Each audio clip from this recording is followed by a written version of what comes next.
Hey everyone, let's solve one previous question of DBMS. This question was asked in GATE CS 2023, question number 6. Which one of the options given below refer to degree or arity of relation in a relational database system? And 4 options are given. Suppose this is a table, or we can say relation schema. Then attribute we write as a column head. Here we can write the attribute. Let x, y, z, w, v are the attribute, and each row is for different tuple.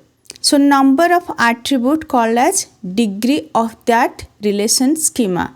Now check the options. Option A, number of attribute in its relation schema. Yes, this is true. Number of tuples stored in a relation. Number of tuple that will be in row wise, that is not the degree. Number of entity in the relation, no. Number of entity means each box it is asking, that is not the degree. Number of distinct domain of its relation schema, no.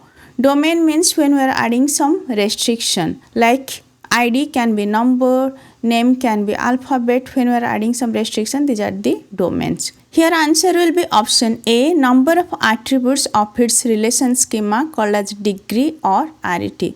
I already discussed relation schema. Just go through the lecture, and if this lecture is helpful for you, please like, share and subscribe. Thank you. Bye bye.